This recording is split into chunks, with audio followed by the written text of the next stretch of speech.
Hello नमस्कार दोस्तों, welcome back my YouTube channel law with Ronit. दोस्तों आप सभी का हमारे इस यूट्यूब चैनल पे स्वागत है। दोस्तों आज एक नए वीडियो और एक नए अपडेट के साथ आ रहे हैं, जो कि साथियों यूपी पीसीएस जे मेन एग्जामिनेशन से रिलेटेड दोस्तों ये वीडियो होगा। दोस्तों इस वीडियो में हम बात करेंगे आंसर राइटिंग सेशन के बारे में, जो कि जनरल नॉलेज का पेपर होता है हमारे यूपी पीसीएस जे मेन एग्जामिनेशन में। साथियों उसी से रिलेटेड जो पेपर फर्स्ट में जनरल नॉलेज से रिलेटेड जो भी क्वेश्चन पूछे जाते हैं, उन जनरल नॉलेज से रिलेटेड क्वेश्चन को हम डील करेंगे। साथियों आपको देख करके यहाँ पे पता चल रहा होगा कि कौन कौन से क्वेश्चंस को हम यहाँ पे डील करने वाले हैं। तो साथियों आप देख सकते हैं यहाँ पे हम डील करेंगे स्पोर्ट्स यूनिकॉर्न कंपनी। कौन किसको इस समय स्पोर्ट्स यूनिकॉर्न कंपनी बनाया गया है, ये क्या होता है स्पोर्ट्स यूनिकॉर्न कंपनी, इसके बारे में हम डिटेल एनालिसिस करेंगे। साथ ही साथ साथियों हम यहाँ पे डिस्कस करेंगे डायमंड लीग को, ये डायमंड लीग होता क्या है, डायमंड लीग किसके द्वारा जीता गया है और ये कहाँ पे होता है, इन सभी चीज़ों के बारे में हम अपने जीएस के पेपर के लिए हम यहाँ पे जानेंगे। साथ ही साथ यहाँ पे और भी हम जानेंगे राष्ट्र सीमा शुल्क और जीएसटी संग्रहालय के बारे में, कि कहाँ पे राष्ट्र सीमा शुल्क और जीएसटी का संग्रहालय बनाया गया है, ये जीएसटी क्या होता है और राष्ट्र सीमा शुल्क क्या होता है, इन सभी चीज़ों के बारे में हम जानेंगे, जो कि हमारे मेन एग्जामिनेशन के पॉइंट ऑफ व्यू से ये इंपॉर्टेंट होता है। साथियों साथ ही साथ हम ये भी जानेंगे कि पीएम केयर्स फंड जो कोविड-19 के टाइम बनाया गया था, पीएम केयर फंड्स, इसके बारे में हम यहाँ पे जानकारी प्राप्त करेंगे कि पीएम केयर फंड्स क्या होता है और इसमें किसको किसको ट्रस्टी बनाया गया, इन सभी के main answer point of view से हम यहाँ पे एनालिसिस करेंगे। साथ ही साथ साथियों यहाँ पे हम ये भी देखेंगे जो न्यूनतम समर्थन मूल्य जो एमएसपी की बात चल रही थी, उस एमएसपी को भी हम यहाँ पे अच्छे से डील करेंगे। और साथ ही साथ हम यहाँ पे ये भी देखेंगे साथियों कि इसरो के नए अध्यक्ष के रूप में इस बार किसको नियुक्ति मिली है। तो साथियों बिना देर किए हम इन सभी चीज़ों को हम यहाँ पे डिटेल में एनालिसिस करने के लिए आ रहे हैं और वहाँ पे हम बात करेंगे सबसे पहले स्पोर्ट्स यूनिकॉर्न कंपनी की। ये स्पोर्ट्स यूनिकॉर्न कंपनी होती क्या है। साथियों एक इन्फॉर्मेशन आपको मैं यहाँ पे और भी देना चाहता हूँ। दोस्तों कभी भी आप अपने मेन एग्जामिनेशन के लिए, खास करके यूपी पीसीएस जे के लिए, कभी भी आप अपने आंसर को फ्रेम करेंगे तो साथियों आप यूपीएससी के फॉर्मेट पे ही फ्रेम करिए, क्योंकि आपको इसी तरह का फॉर्मेट आपके एग्जामिनेशन में आपको प्रोवाइड कराया जाएगा। और आप इस तरह से फॉर्मेट पे आप फ्रेम करेंगे तो आपको पता चलेगा कि हाँ कितने वर्ड लिमिट्स में आप अपने आंसर को फ्रेम कर पा रहे हैं और कितना आपको और वर्ड्स उसमें ऐड करना है, या आप बहुत ज़्यादा वर्ड में लिख दिए तो उसमें से आपको कितना रिड्यूस करना, ये सारी चीज़ों का एनालिसिस जब आप फॉर्मेट बना करके करेंगे तो आपको बेहतर तरीके से आपको समझ में आएगा। साथियों यहाँ पे आप देख सकते हैं जनरल नॉलेज के पेपर को हम यहाँ पे डिस्कस करने जा रहे हैं और इसमें जो हम मेन चीज़ डिस्कस करने जाएंगे वो आर्थिक परिदृश्य को, मीन्स कि इकोनॉमिक्स को हम यहाँ पे ध्यान में रखते हुए जो इकोनॉमिक्स से रिलेटेड जो भी क्वेश्चन बन रहे हैं उसी इकोनॉमिक्स से रिलेटेड क्वेश्चन को हम यहाँ पे मेनली डील करने वाले हैं। तो साथियों यहाँ पे आप देख सकते हैं इकोनॉमिक्स से जो हमारा डील करता है स्पोर्ट्स यूनिकॉर्न कंपनी। अब ये यूनिकॉर्न कंपनी क्या होता है, किसको यूनिकॉर्न कंपनी बनाया गया है, यूनिकॉर्न कंपनी का मतलब क्या होता है, इसके बारे में हम अपने मेन आंसर में फ्रेम करेंगे। साथियों स्पोर्ट्स यूनिकॉर्न कंपनी किसको बनाया गया है इस बार का, किसको कौन कैसे पता चला है कि ये स्पोर्ट्स यूनिकॉर्न कंपनी है। तो साथियों इंडियन प्रीमियर लीग इस समय चल रहा है और आप सभी लोगों को पता है, जिसको कि हम लोग इंग्लिश में आईपीएल के नाम से जानते हैं, और ये आईपीएल का सीजन चल भी रहा है और आईपीएल से रिलेटेड आपके एग्जामिनेशन में हो सके तो क्वेश्चन भी पूछा जा सकता है। तो कहने का तात्पर्य ये है कि इंडियन प्रीमियर लीग आईपीएल की सफल टीमों में से एक और 4 बार की चैंपियन चेन्नई सुपर किंग, जिसको हम लोग सीएसके के नाम से जानते हैं, जिसको कि हम लोग चेन्नई सुपर किंग कहते हैं, देश का पहला स्पोर्ट्स यूनिकॉर्न बन गया। देखिए साथियों हमको किसी टीम से लेना देना नहीं, हमें ये पता करना है कि हाँ इस बार का जो स्पोर्ट्स यूनिकॉर्न कंपनी बना है वो किसको स्पोर्ट्स यूनिकॉर्न कंपनी बनाया गया। तो साथियों ये 4 बार की चैंपियन रही है। कौन सी टीम 4 बार की चैंपियन रही है, तो साथियों सीएसके चेन्नई सुपर किंग्स एक टीम है आईपीएल की, ये 4 बार की सफल विजेता टीम रही है। इनको क्या बनाया गया, स्पोर्ट्स यूनिकॉर्न कंपनी अपने आप में बन गया, जिनका मार्केट में हिस्सेदारी 7600 करोड़ रुपए हो गई है।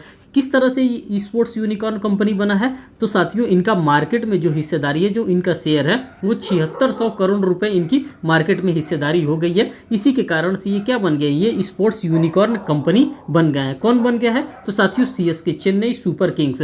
जब आप साथियों आपके एग्जामिनेशन में, मेन एग्जामिनेशन में खास करके आंसर फ्रेमिंग करने के लिए आता है तो आप एज़ यूजुअल आप इसी तरह से अपने आंसर को लिखेंगे और वहाँ पे एक आपको वर्ड लिमिट भी दिया रहता है कि उसी वर्ड लिमिट्स में आपको अपने आंसर को फ्रेम करना है। जैसे कि 50 वर्ड में करना होता है या कभी कभी 45 वर्ड दे देता है, कभी कभी 75 वर्ड दे देता है। तो उसी वर्ड लिमिट्स में ही आपको अपने आंसर को यहाँ पे मार्क करना है और फ्रेम करना है। साथियों यहाँ पे आगे देखिए क्या कर रहा है। अब किस कारण से इनको यूनिकॉर्न कंपनी बनाया गया है, तो साथियों इनके पीछे दो कारण बताया गया है। दो प्रमुख कारणों में से सीएसके का मार्केट कैप अपनी मूल्य इकाई से आगे निकल गया है। किस तरह से निकल गया है, जो इनकी मूल्य इकाई है उससे आगे निकल गया है। पहला टीम का दुबई में अपना चौथा आईपीएल खिताब जीतना। पहली बात क्या है, इन्होंने दुबई में अपना आईपीएल टीम का पहला खिताब इन्होंने जीता, मीन्स की चौथा आईपीएल खिताब इन्होंने जीता। और दूसरी बात क्या है, दूसरी बात ये है कि ये किस तरह से ये अपना यूनिकॉर्न टीम बन गए हैं, मीन्स की यूनिकॉर्न कंपनी बन गए। दूसरा, दो नई फ्रेंचाइजी का रिकॉर्ड कीमतों पर आगामी सीजन से जुड़ना, इनका ये यही कारण है कि ये स्पोर्ट्स यूनिकॉर्न कंपनी बन चुके हैं। कौन बन चुके हैं साथियों, तो सीएसके जो चेन्नई सुपर किंग्स है, आईपीएल की टीम है, ये हमारा देश का स्पोर्ट्स यूनिकॉर्न कंपनी बन गया है। अब हम बात करेंगे साथियों सेकंड क्वेश्चन के बारे में। सेकंड क्वेश्चन क्या कर रहा है, राष्ट्रीय सीमा शुल्क और जीएसटी संग्रहालय के बारे में हम यहाँ पे बात करेंगे कि ये क्या होता है। राष्ट्रीय सीमा शुल्क और जीएसटी संग्रहालय क्या होता है, इसको बनाने का पर्पस क्या है, क्यों बनाया गया है, इसको हम यहाँ पे डिटेल में एनालिसिस करने जा रहे हैं। साथियों यहाँ पे आप देख सकते हैं कि इस चीज़ को कैसे करंट अफेयर के साथ यहाँ पे कोरिलेट करके लिखा गया है। और ये 2022 का करंट अफेयर है। जो भी चीज़ें यहाँ पे बताई जा रही हैं साथियों, सब आपके एग्जामिनेशंस को ध्यान में रखते हुए बताई जा रही है। जो आपके एग्जामिनेशन के लिए रेलिवेंट होंगी उसी चीज़ों को यहाँ पे हम रखेंगे, इररिलेवेंट चीज़ों को हम यहाँ पे नहीं रखेंगे। साथियों आप सभी को पता है कि आपके एग्जामिनेशन में करंट अफेयर्स से भी क्वेश्चन आते हैं, तो वही करंट अफेयर्स को कोरिलेट करके यहाँ पे सारी चीज़ों को रखने का प्रयास किया जा रहा है। काफ़ी चीज़ों को एनालिसिस करने के बाद ये सारी चीज़ें निकल करके आपके सामने आ रही हैं। तो देखिए, राष्ट्रीय सीमा शुल्क और जीएसटी संग्रहालय की बात करते हैं। 11 जून 2022 को केंद्रीय वित्त मंत्री, अब आपको यहाँ पे इनका नाम भी लिखना पड़ेगा कि केंद्रीय वित्त मंत्री कौन है। तो साथियों आप सभी को पता होगा कि जो इस समय केंद्रीय वित्त मंत्री हैं वो हमारी निर्मला सीतारमण जी हैं, जो कि गोवा में पणजी में मंडोवी नदी के तट पर राष्ट्रीय सीमा शुल्क और जीएसटी संग्रहालय को राष्ट्र को समर्पित किया। कहाँ पे इन्होंने किया है, तो साथियों गोवा में। और गोवा में किस जगह पे, तो पणजी नामक जगह पे इन्होंने क्या किया है, मंडोवी नदी के तट पर राष्ट्रीय सीमा शुल्क और जीएसटी संग्रहालय को देश को क्या किया है, समर्पित किया। मीन्स कि वहीं पे राष्ट्रीय सीमा शुल्क और जीएसटी संग्रहालय का निर्माण किया गया। अब आगे देखिए साथियों, इसका निर्माण करने के पीछे क्या कारण है। इस संग्रहालय का नाम धरोहर रखा गया। ये जो राष्ट्रीय सीमा शुल्क बनाया गया है, मीन्स की जो राष्ट्रीय सीमा शुल्क और जीएसटी संग्रहालय है, इसका नाम क्या रखा गया साथियों, इसका नाम धरोहर रखा गया। ये जितने भी की पॉइंट्स हैं, सभी की पॉइंट्स को आपके एग्जामिनेशन में अगर यहाँ से क्वेश्चन आता है दोस्तों, तो आपको ये सारी बातें लिखना होगा। और इसको आप कॉन्स्टिट्यूशन ऑफ इंडिया के साथ कैसे कोरिलेट करके लिखेंगे। अब इतनी तो बातें आप लोगों ने बता दिया कि जो राष्ट्रीय सीमा शुल्क और जीएसटी संग्रहालय है ये गोवा में पणजी में बनाया गया है। और ये हमारे वित्त मंत्री सीतारमण जी के द्वारा क्या किया गया, इसका उद्घाटन किया गया। अब आगे देखिए, इसका जो संग्रहालय का नाम रखा गया है ये धरोहर रखा गया है। अब आप इसमें और भी प्रोविजंस लिखेंगे जो कि आप इसको कॉन्स्टिट्यूशन ऑफ इंडिया के साथ आप इसको कोरिलेट करेंगे। देखिए साथियों, जब आप किसी भी चीज़ को कॉन्स्टिट्यूशन ऑफ इंडिया के साथ अगर वहाँ पे मौका मिलता है तो कोरिलेट करिए, क्योंकि आप लॉ के स्टूडेंट हैं और यूपीपीसीएस जे एग्जामिनेशन आप देने जा रहे हैं, तो इस बात को आपको लिखना अनिवार्य होगा। लिखा है 101वां संविधान संशोधन के द्वारा 1 जुलाई 2017 से जीएसटी को क्या कर दिया गया था, हमारे देश में लागू कर दिया गया था। मीन्स की गुड्स एंड सर्विस टैक्स को हमारे देश में 1 जुलाई 2017 से लागू कर दिया गया था। और करंट में आपको ये चीज़ें भी जाननी इंपॉर्टेंट है। जीएसटी परिषद की 48वीं बैठक नई दिल्ली में आयोजित की गई है, जिसकी अध्यक्षता वित्त मंत्री के द्वारा की गई है। तो आप लोगों ने जितना भी हो सका राष्ट्रीय सीमा शुल्क और जीएसटी संग्रहालय से रिलेटेड जितनी भी बातें हो सकती हैं, जो इन्फॉर्मेशन मुझे शेयर करना था आप लोगों के साथ, वो इन्फॉर्मेशन मैंने यहाँ पे एज यूजुअल शेयर कर दिया।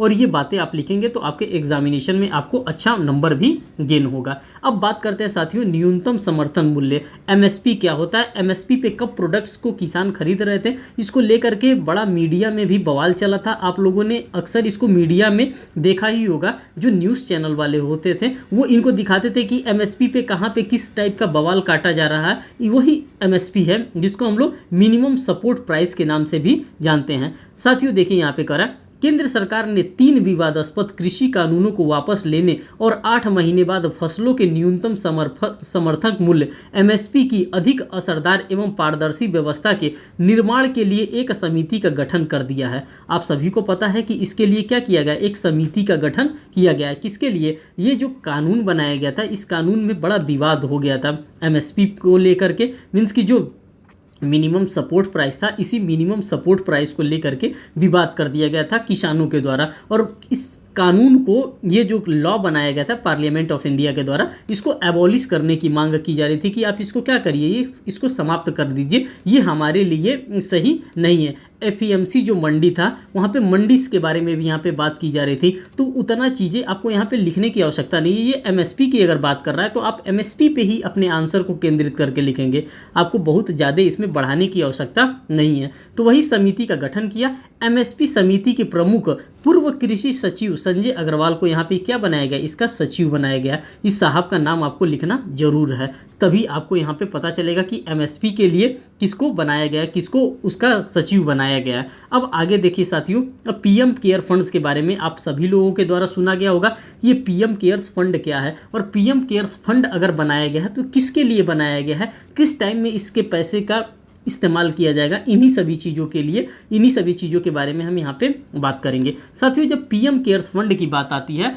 तो आप लोगों को पता चल रहा होगा कि कोविड-19 के टाइम इसका बड़ा नाम सुनने में आ रहा था कि पीएम केयर फंड्स बनाया गया है, उसमें लोगों के द्वारा अनुदान दिया जा रहा है, पैसा ग्रांट दिया जा रहा है। तो इस पैसे को अगर दिया जा रहा है तो कहीं ना कहीं इस पैसे का मैनेजमेंट भी तो होना चाहिए। उसी मैनेजमेंट से रिलेटेड यहाँ पे बातें हमारे एग्जामिनेशन में पूछा जाएगा। जो पीएम केयर्स फंड बनाया गया था उसको कौन देख रेख कर रहा था, उसके लिए किसको अध्यक्ष, उपाध्यक्ष और इन सबों की नियुक्ति की गई थी। तो साथियों, आपको यहाँ पे ऑब्जर्व करने के लिए मिलेगा कि जो पीएम केयर्स फंड है, भारतीय उद्योगपति और रतन और टाटा सन्स के मानद अध्यक्ष रतन टाटा, साथ ही साथ सुप्रीम कोर्ट के पूर्व जज केटी थॉमस और लोकसभा के पूर्व उपाध्यक्ष करिया मुंडा जी को पीएम केयर्स फंड का ट्रस्टी बनाया गया था। इन लोगों को क्या बनाया गया था साथियों, इन लोगों को पीएम केयर्स फंड का यहाँ पे ट्रस्टी नियुक्त किया गया था। उसी के बारे में हम यहाँ पे बात करने जा रहे हैं। साथियों, 1 मिनट थोड़ा सा आप हमें टाइम दीजिए, यहाँ पे थोड़ा सा इनकन्वीनियंस हो गया है, हम इसको देखते हैं।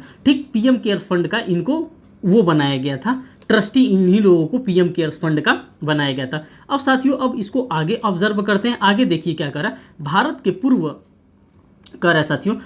के पूर्व नियंत्रक व महालेखा परीक्षा राजीव महर्षि, इन्फोसिस फाउंडेशन की पूर्व अध्यक्ष सुधा मूर्ति और पीरामल फाउंडेशन के पूर्व कार्यकारी अधिकारी आनंद शाह को पीएम केयर फंड के सलाहकार बोर्ड में मनोनीत किया गया था। इन लोगों के बारे में बता दिया गया कि जो पीएम केयर फंड बना था, इसकी देख रेख के लिए इन लोगों को क्या किया गया था, मनोनीत किया गया था। तो अगर इन लोगों का नाम आपको एट द टाइम याद रहता है तो आप ज़रूर लिखिएगा, और नहीं याद रहता है तो इसके लिए बहुत आप परेशान न होइएगा। जो आपको समझ में आएगा पीएम केयर फंड्स के बारे में, वो आप अपने लैंग्वेज में जैसा आप चाहेंगे वैसा लिख सकते हैं। अब साथियों, पीएम केयर फंड्स बनाया क्यों गया था, आपके मन में भी कभी कभी ख्याल उठता होगा कि आखिर में ये जो पीएम केयर्स फंड बनाया गया था, इसका पर्पस क्या था, इसको बनाने का कारण क्या था।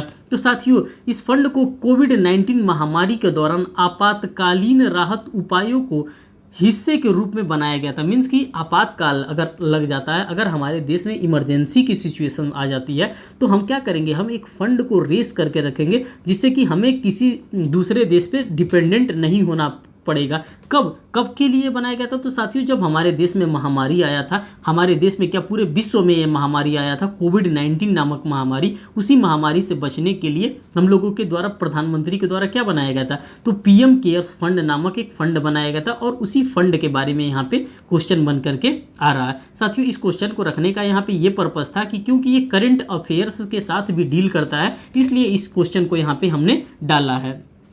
अब आगे हम बात करते हैं साथियों डायमंड लीग के बारे में। साथियों, आप सभी लोगों के द्वारा इसका भी नाम अक्सर पेपर में, टीवी में, हर जगह आपको सुनने के लिए मिला होगा कि डायमंड लीग हुआ है। और डायमंड लीग में आपके जो गोल्डन बॉय के नाम से जिसको आप लोग जानते हैं, जो भाला फेंकने में एक्सपर्ट हैं, जिनका नाम नीरज चोपड़ा साहब है, नीरज चोपड़ा जी के साहब जी के द्वारा क्या कर लिया गया, डायमंड लीग को भी जीत लिया गया। देखिए डायमंड लीग, भारत में भाला फेंक खिलाड़ी नीरज चोपड़ा प्रतिष्ठित डायमंड लीग फाइनल का खिताब जीतने वाले पहले भारतीय बन गए। ये क्वेश्चन इसीलिए इंपॉर्टेंट हो जाता है साथियों, क्योंकि ये पहले ऐसे भारतीय हैं जिन्होंने डायमंड लीग को जीत लिया है। अब ये किसने जीता है, तो भाला फेंक खिलाड़ी हैं जिनका नाम है नीरज चोपड़ा।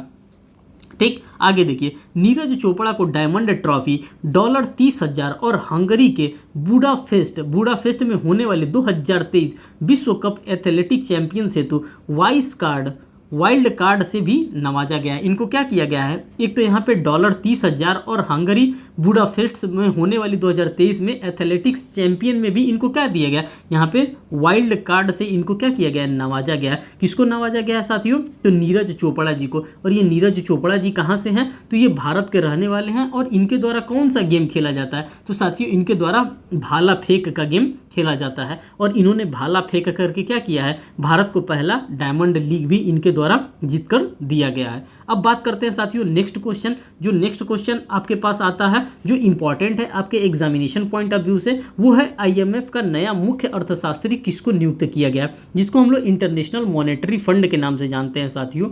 ये हमारे लिए बहुत ही इंपॉर्टेंट टॉपिक हो जाता है इंटरनेशनल मॉनेटरी फंड, क्योंकि हमारे एग्जामिनेशन में इंटरनेशनल ऑर्गेनाइजेशन भी है। और इंटरनेशनल ऑर्गेनाइजेशन होने की वजह से यहाँ से क्वेश्चन आपके एग्जामिनेशन में रेज होने के चांसेस बढ़ जाते हैं। साथियों देखिए, कह रहा है IMF का नया मुख्य अर्थशास्त्री किसको नियुक्त किया गया, तो जनवरी 2022 में, आप लोगों ने यहाँ पे करंट अफेयर्स को भी देख लिया, जनवरी 2022 में अंतर्राष्ट्रीय मुद्रा कोष IMF ने पियरे ओलिवर को नया मुख्य अर्थशास्त्री नियुक्त किया गया। किसको नियुक्त किया गया साथियों, तो पियरे ओलिवर जो जी हैं, इनको नया मुख्य अर्थशास्त्री नियुक्त किया गया है। इन्होंने मुख्य अर्थशास्त्री के रूप में गीता गोपीनाथ का स्थान लिया है। ये भी आपको बताना होगा कि हाँ ये किसके स्थान पे यहाँ पे आई हैं, तो इन्हीं किसके स्थान पे आई हैं साथियों, तो इन्होंने मुख्य अर्थशास्त्री के रूप में गीता गोपीनाथ का स्थान लिया है। उनका पद 24 जनवरी 2022 को अंशकालीन रूप से, जबकि 1 अप्रैल 2022 को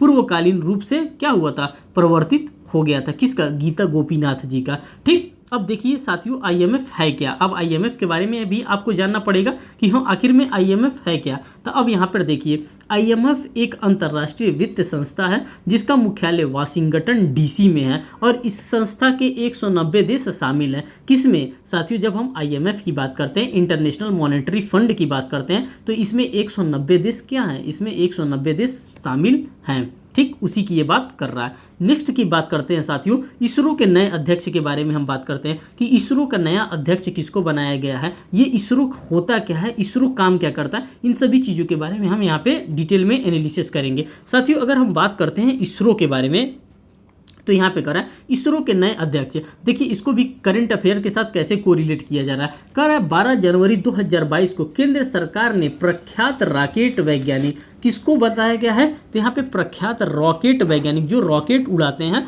रॉकेट वैज्ञानिक डॉक्टर S सोमनाथ को भारतीय अंतरिक्ष अनुसंधान इसरो का अध्यक्ष नियुक्त कर दिया गया। किसको नियुक्त किया गया साथियों, तो डॉक्टर S सोमनाथ जी को इसरो का नया अध्यक्ष नियुक्त कर दिया गया। और ये किसके स्थान पे इनकी नियुक्ति प्रदान की गई है, तो साथियों आप सभी को पता है कि डॉक्टर S सोमनाथ के सिवान की जगह पर इनको क्या दिया गया, इनको नई नियुक्ति दी गई है। 14 जनवरी 2022 को अपना कार्यकाल पूरा इन्होंने किया है। किसने अपना कार्यकाल पूरा किया है, तो साथियों के सिवान जो जी हैं, इनके द्वारा अपना पूरा कार्यकाल 14 जनवरी 2022 को क्या कर लिया गया है, कंप्लीट कर लिया गया है। अगर साथियों हम इसरो की बात करते हैं, तो जब इसरो की हम बात करेंगे, तो इसरो में इनकी नियुक्ति पद में शामिल होने की तारीख से 3 वर्ष के लिए संयुक्त कार्यकाल के लिए ये होते हैं। ये भी जानकारी आप चाहें तो रख सकते हैं। और इसमें अगर हम अलग से आपको इन्फॉर्मेशन देना चाहते हैं, तो ये भी आप इन्फॉर्मेशन रख सकते हैं। इसरो का अध्यक्ष अंतरिक्ष विभाग का क्या होता है, सचिव भी होता है। ये क्या होता है,